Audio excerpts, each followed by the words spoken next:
Et quand on parle du lien à la communauté, ben, ça rejoint le thème de la célébration d'aujourd'hui, là.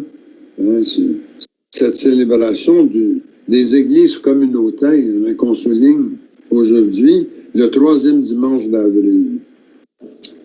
Alors, je rappelle des choses au sujet des églises communautaires, des choses qu'on connaît, mais qu'il est bon de rappeler, notamment pour ceux qui ne sont pas nécessairement des membres de notre Église, mais qui nous regardent là, sur YouTube et qui se demandent peut-être c'est quoi une Église communautaire. Bien, d'abord, une Église communautaire, ça veut répondre à des besoins particuliers qui sont ceux de l'Église locale. Alors, l'Église communautaire, elle n'est pas missionnaire dans le sens que une dénomination religieuse envoie des missionnaires implanter leurs affaires dans les communautés. Non.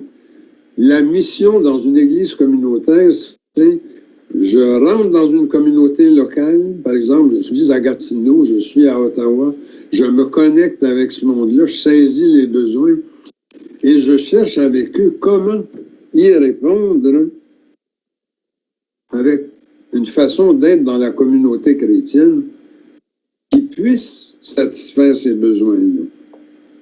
Également, une église communautaire, mais elle résulte d'une alliance. Une alliance entre les membres qui la forment et une alliance avec Dieu.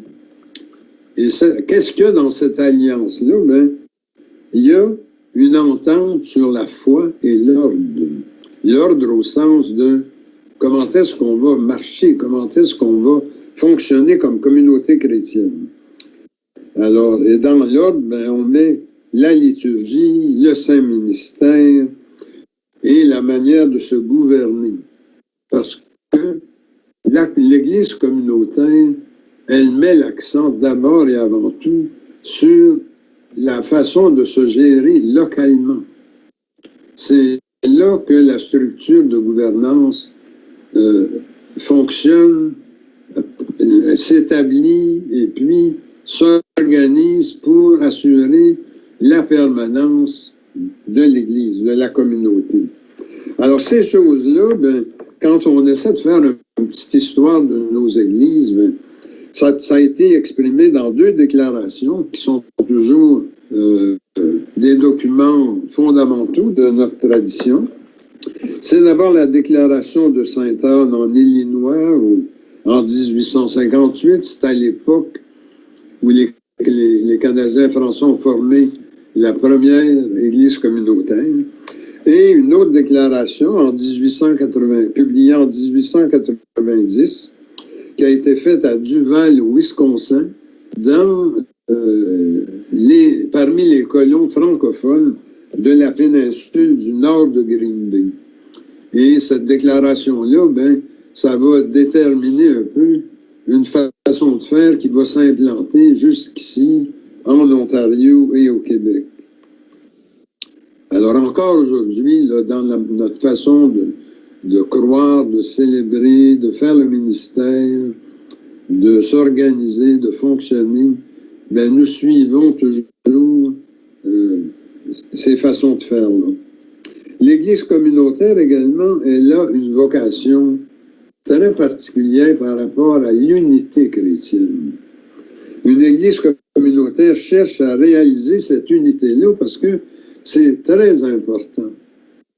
On va se rappeler, là, quand le Christ se prépare à monter au ciel, là, la fête de l'Ascension, il fait cette grande prière qu'on appelle la prière sacerdotale, qui nous est donnée dans l'Évangile de Jean, au chapitre 17, le verset 21.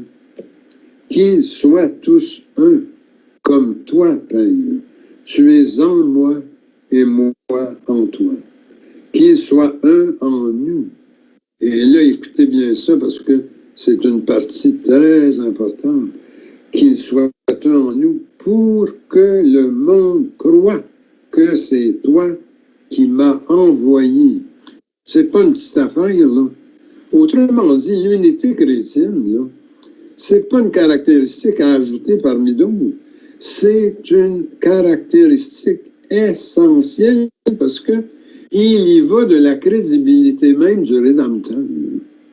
Parce que si on n'est pas capable, les disciples de Jésus-Christ, de se reconnaître comme un, d'être d'abord et avant tout l'Église de Jésus-Christ, à l'intérieur de laquelle il y a différentes maisons, différentes dénominations. Mais il faut être capable de sortir de nos maisons pour aller plus loin que ça, là. Être capable de voir le voisin, les autres maisons, comment on participe tous de la grande Église de Jésus-Christ.